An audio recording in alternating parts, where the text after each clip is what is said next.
এই যে আমরা যখন জবেহ করব সেটা একক হতে পারে বা শরিকানা হতে পারে, তো সেই ক্ষেত্রে আমাদের এই যে তালিকা, এই নামগুলো বলতে হবে কিনা? আসলে এই বিষয়টা নিয়ে আমাদের দেশে একটা রুট লেভেল থেকে শুরু করে হাই লেভেল পর্যন্ত আপনি যদি বড় লোকের বাড়িতেও যান তবু দেখবেন যে হাতে করে একটা তালিকা নিয়ে ঘুরছে। জি। আর ইমাম যখন ওই কোরবানি করার জন্য হুজুর যখন আসে তখন তাকে তালিকা ধরিয়ে দেওয়া হয় এবং সেই তালিকা হুজুরই কেন কোরবানি করবে, কেন কোরবানি করবেন না? কিন্তু কোরবানির নিয়মটা তো নিজে করা, রাসূল আকরাম মহিলারাও পারবে, নিজে কোরবানি করেছেন। হযরত ফাতেমা যাহরা রাদিয়াল্লাহু আনহাকে রাসূল সাল্লাল্লাহু আলাইহি ওয়াসাল্লাম কোরবানির সময় পাশে রেখেছেন, বলছেন তুমি দাঁড়িয়ে থাকবে কারণ তোমার নামে কোরবানি হচ্ছে, তোমার নামে মানে তোমার পক্ষ থেকে কোরবানি হচ্ছে। তো আমরা তো পক্ষ থেকে কোরবানি দিচ্ছি, তো যার পক্ষ থেকে দেওয়া হয় তিনি সামনে থাকবেন, এমনকি পারলে তিনি নিজেই কোরবানি করবেন এবং মসনুন তরিকাতে কোরবানি করবেন।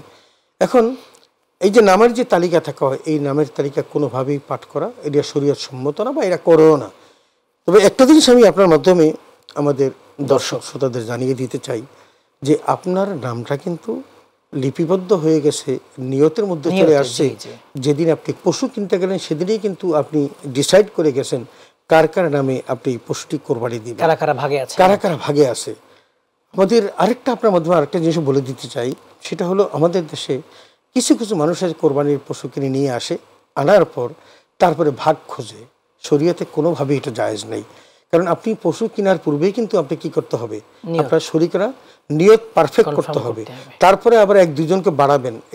এটা হলো একেবারে অজ্ঞতার কারণে করা হচ্ছে। সুতরাং একদিকে যেমন এটাও করা যাবে না, অন্যদিকে কারণ নাম সংযুক্ত করা এবং নামগুলো তেলাওয়াত করে জবাই করা এটারও প্রয়োজন হবে না, কারণ আপনি যেই নামের জন্য এই পশু কিনে নিয়ে এসেছেন সেই নামগুলো কিন্তু অলরেডি আপনার নিয়তের মধ্যে চলে আসছে। এখন শুধু হুজুর আসবেন বা আপনি নিজেই করবেন, বিসমিল্লাহি আল্লাহু আকবার বলে জবাই দিবেন।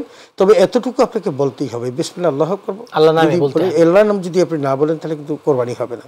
সুতরাং এই নামটা জবাই করতে হবে। তবে শরীয়তে এতটুকু হযরত ইমাম আবু হানিফা রাহিমাহুল্লাহ বলছেন যে মুসলমান কেউ যদি জবাই করেন তার জবানে সবসময় বিসমিল্লাহ থাকে, যদি কোনো ভুলে গেলে হয়ে যাবে, যদি কোনো ক্রমে যদি ভুলেও যান তবুও কিন্তু তার জবাইটা হয়ে যাবে ইনশাআল্লাহ। তবে ইচ্ছা করে ছাড়বেন না, অবশ্যই ইচ্ছা করে কোনোভাবেই ছাড়বেন না। এবং যারা যারা জবাই করতেছেন এদের কারো যে কোনো একজন যদি ইচ্ছা করে বাদ দিয়ে দেন তাহলে কিন্তু সমস্যা হয়ে যাবে। ভুলে গেছেন সেটা ভিন্ন জিনিস।